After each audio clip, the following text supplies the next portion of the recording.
Welcome to day 16 here at TorahFamilyLiving.com as we're writing out our daily scriptures. This month we're looking at my identity in Yahshua, and today's passage of scripture is found in Philippians chapter 2.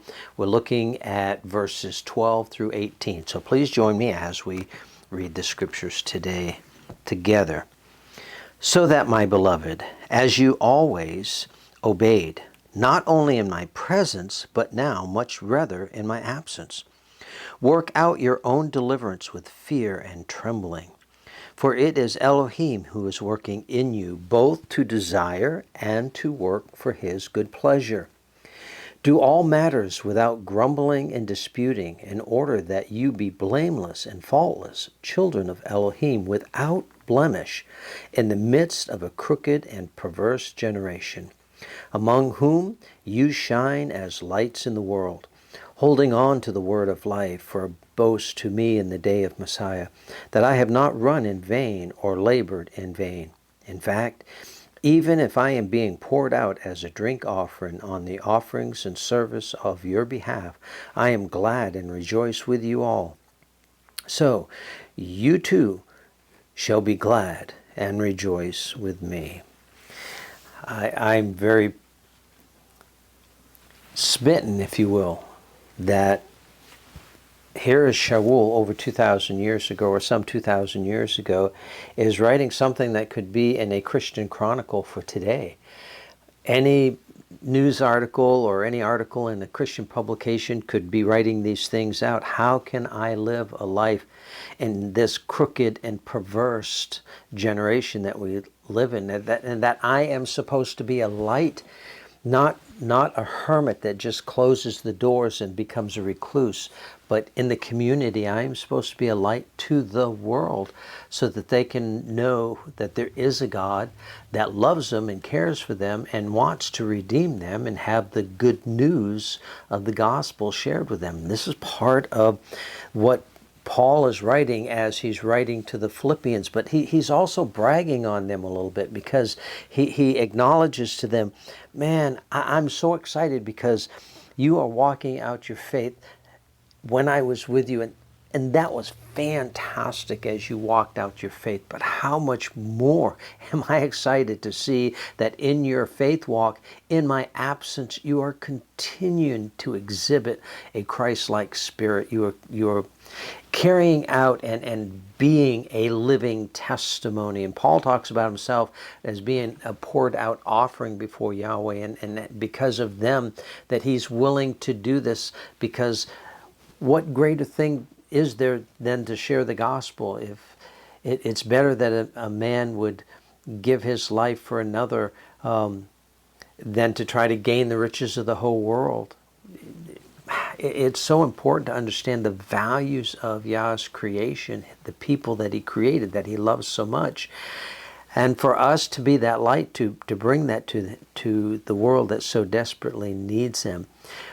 He says in verse 14, he says, do all matters without grumbling and disputing. And in order to do this, we have to rethink how we look at things and how we view things. Because in our culture, we're looked to be objectively negative in how we see things. And that has us blending in and being just like the rest of the world. But how do we stand out in this crooked and perverse generation? One of the greatest way Paul says here is by our attitude and how we handle situations. Are we being a stiff-necked people who are grumbling like the children of Israel when they came out of Egypt? God, why did you bring us out here in the middle of the desert to die? He calls them a stiff-necked and a hard-hearted people. They were grumbling and complaining all the time. Not much has changed. We look down at our Israeli brethren because they did this, but our brethren are doing nothing different than what we do so often. I don't like the way this person does this. I don't like the way they dress. I don't like how they raise their kids. I don't like this. I don't like that. I'm grumbling. We didn't have enough people at church today. We didn't have enough offering today. We didn't sing the right kind of praises. I don't like those songs. That prayer was too long. And did you see the teaching? I fell asleep about a quarter of the way into it. I have no idea what he said. I don't have any idea why people even come to begin with. Why are my neighbors this way? I mean, on and on and on and on. We gripe and complain. What we're doing is we're showing we're no different than the children of Israel. Our Father must just sit in heaven and just shake his head at us. That's why it's so important as we look at our identity in Messiah. If we're going to be more like him, we need to learn to not be grumbling and complaining, because this is one of the greatest things that puts out the light in our lives. People are going to look at us and say, why should I even be around them? They're so negative. They're so, they gripe and complain about everything. It's one thing to bring a concern and talk about it. It's another thing to just go around and busybodily griping and complaining about everything, because you're doing it against him. And you're throwing up on people, and we don't need to be that type of person. All we're doing is extinguishing the light that's in us. We become no different than the rest of the world. Come out from among ye, be ye separate, says the word. And we need to work on that, including me. To have a grateful heart, a thankful heart, and to walk in the ways that we were taught according to his instructions, so that we showcase the Father and bless the Father. Well, those are some nuggets to think about today, and I'm sure you can go through and find a whole lot more in here, because there are more things in there. So take some time to glean through it. Enjoy his word and enjoy his presence today. I pray you have a very blessed day.